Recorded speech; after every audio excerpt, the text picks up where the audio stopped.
Perkenalkan, nama saya Liana Natali Kristi dari kelas 10J dan saya bersekolah di SMAK Santo Fransiskus Xaverius Ruteng.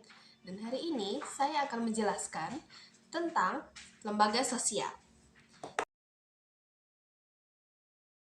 Jadi, lembaga sosial merupakan terjemahan dari bahasa Inggris, yaitu social institution, yang memiliki dua arti, yaitu norma dan sistem nilai. Selanjutnya, ada proses pertumbuhan lembaga sosial. Nah, proses pertumbuhan lembaga sosial ini terbagi atas dua, yaitu secara terencana dan secara tidak terencana. Secara terencana maksudnya lembaga sosial tersebut muncul di masyarakat dan telah direncanakan oleh seseorang atau sekelompok orang yang memiliki kekuasaan dan wewenang. Nah, sedangkan secara tidak terencana maksudnya lembaga sosial tersebut muncul di masyarakat secara berangsur-angsur atau tanpa ada perencanaan sedikit pun. Fungsi lembaga sosial dibagi menjadi dua, yaitu fungsi manifest dan fungsi laten. Fungsi manifest maksudnya fungsi yang disadari oleh kebanyakan dari masyarakat, sedangkan fungsi laten merupakan fungsi yang tidak disadari oleh masyarakat sama sekali. Karakteristik dari lembaga sosial yaitu memiliki simbol sendiri, memiliki ideologi, usianya lebih lama, memiliki alat kelengkapan, memiliki tata tertib dan tradisi, dan memiliki daya tahan. John Lewis Gillen dan John Philip Gillen terdapat 5 tipe lembaga sosial, yaitu menurut sudut perkembangannya, menurut sudut sistem nilai, berdasarkan sudut penerimaan masyarakat, berdasarkan sudut penyebaran, dan berdasarkan sudut fungsi. Nah, tipe-tipe ini dibagi lagi menjadi dua. Nah, dari yang pertama, menurut sudut perkembangannya. Nah, yang pertama ada Scratchkiff Institution, yaitu lembaga yang sengaja dibuat di masyarakat. Nah, yang kedua ada Erected Institution, yaitu lembaga sosial yang tumbuh secara tidak sengaja. Lalu, yang kedua berdasarkan sudut sistem nilai. Yang pertama ada basic institution, yaitu lembaga sosial yang berperan penting dalam masyarakat. Lalu ada subsidiary institution, yaitu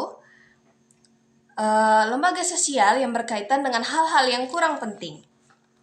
Lalu yang ketiga berdasarkan sudut penerimaan masyarakat. Nah, berdasarkan sudut penerimaan masyarakat ini ada yang pertama approved and sentient institution, yaitu lembaga yang diterima oleh masyarakat.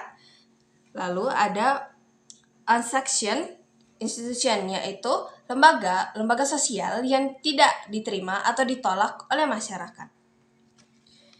Lalu ada berdasarkan sudut penyebarannya. Nah, yang pertama ada general institution, yaitu lembaga sosial yang dikenal dan diterima oleh sebagian besar masyarakat. Lalu ada restricted institution, yaitu lembaga sosial yang dikenal dan diterima oleh sebagian kecil masyarakat saja. Nah, yang terakhir berdasarkan sudut fungsinya. Nah, berdasarkan sudut fungsinya ada operative institution, yaitu lembaga sosial yang berfungsi menghimpun pola-pola atau cara-cara yang diperlukan untuk mencapai tujuan dari masyarakat yang bersangkutan. Lalu yang kedua ada regulative institution, yaitu lembaga sosial yang bertujuan mengawasi adat istiadat atau tata kelakuan yang ada dalam masyarakat. Lembaga keluarga. Nah, keluarga merupakan salah satu unit terkecil di dalam masyarakat. Nah, di sini ada 3 bentuk keluarga, yaitu keluarga inti, keluarga besar, dan keluarga poligamus. Keluarga inti merupakan keluarga yang terbentuk dari seorang ayah, seorang ibu, dan anak-anak. Sedangkan keluarga besar merupakan kumpulan dari beberapa keluarga inti. Nah, sedangkan keluarga poligamus merupakan beberapa keluarga inti yang dipimpin oleh seorang kepala keluarga. Nah, keluarga ini bisa terbentuk karena adanya hubungan atau interaksi sosial antar seorang pria dan seorang wanita yang terjadi secara berulang-ulang dan akhirnya terjadilah perkawinan dan terbentuklah yang menghasilkan keturunan dan terbentuklah keluarga inti. Adapun tujuan dari perkawinan yaitu menghasilkan keturunan, meningkatkan derajat sosial agar harta warisan tidak jatuh ke tangan orang lain dan mendekatkan kembali hubungan antar keluarga yang sudah renggang. Lalu ada manfaat dari perkawinan, yaitu yang pertama terpeliharanya kehormatan, yang kedua menghubungkan kembali tali persaudaraan yang sudah renggang, dan yang ketiga membentuk keluarga dan masyarakat yang sejahtera. Nah, adapun bentuk-bentuk perkawinan, yaitu monogami dan poligami. Nah, monogami ini terdiri dari satu orang istri dan seorang suami. Sedangkan poligami merupakan keluarga yang terbentuk dari satu orang suami dan dua orang istri dan kebalikannya. Nah, poligami ini terdiri dari dua, yaitu poligini dan poliandri. Poligini yaitu seorang laki-laki yang memiliki istri lebih dari satu orang. Nah, poligini sendiri terbagi atas dua, yaitu poligini sororat dan non-sororat. Nah, poligini sororat merupakan situasi ketika di mana kedua orang istrinya tersebut merupakan saudari. Sedangkan poligini non-sororat merupakan keadaan di mana ketika istrinya bukan merupakan kakak beradik atau bukan merupakan saudari. Yang kedua ada poliandri. Nah, poliandri merupakan seorang wanita atau istri yang memiliki suami lebih dari satu. Nah, poliandri juga terbagi atas dua, yaitu poliandri fratemal dan poliandri non-fratemal. Nah, poliandri fratemal merupakan situasi di mana ketika suaminya merupakan saudara. Sedangkan poliandri non-fratemal merupakan keadaan di mana bila suami bukan saudara. Nah, ada juga menurut asal suami atau istri. Yang pertama ada endogami, yaitu perkawinan di lingkungan sendiri. Ya, misalnya dalam suatu etnis atau kerabat.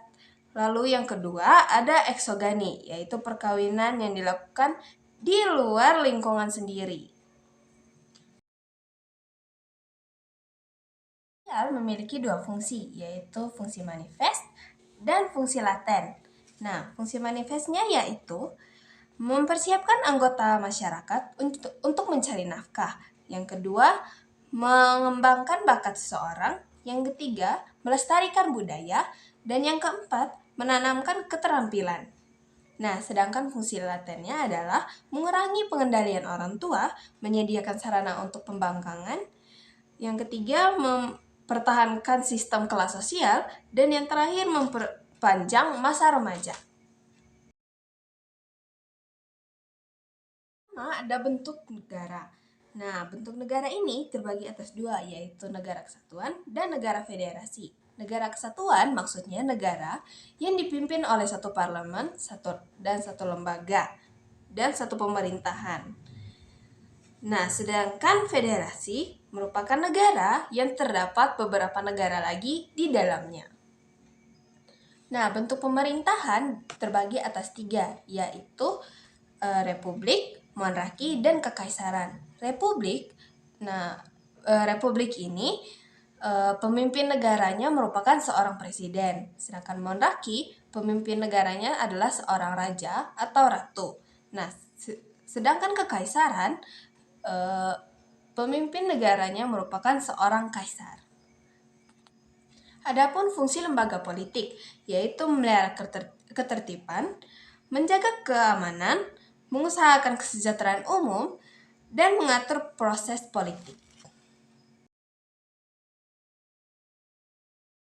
Tujuan dan fungsi dari lembaga ekonomi yaitu memberi pedoman untuk mendapatkan bahan pangan, memberi pedoman untuk melakukan pertukaran barang atau barter. Yang ketiga, memberi pedoman tentang harga jual beli.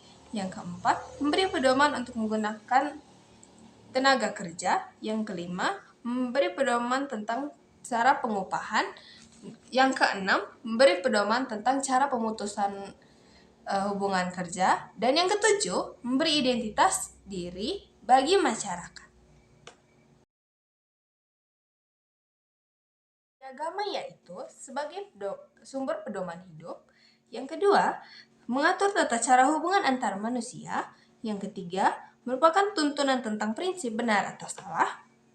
Yang keempat, yaitu pedoman untuk mengungkapkan rasa kebersamaan. Dan yang kelima, pedoman perasaan keyakinan atau confidence. Dan yang keenam, pedoman keberadaan atau existence. Yang ketujuh, pengungkapan keindahan. Yang kedelapan, pedoman rekreasi dan hiburan. Dan yang kesembilan, memberikan identitas. Hukum merupakan lembaga yang berkaitan dengan hukum dan berfungsi atau bertugas untuk menegakkan hukum. Fungsi dari lembaga hukum yaitu yang pertama, melindungi warga masyarakat. Yang kedua, memberi sanksi atas setiap tindak kejahatan. Dan yang ketiga, menjadi alat pengubah perilaku dalam masyarakat. Yang keempat, memberi pedoman bagi perilaku masyarakat.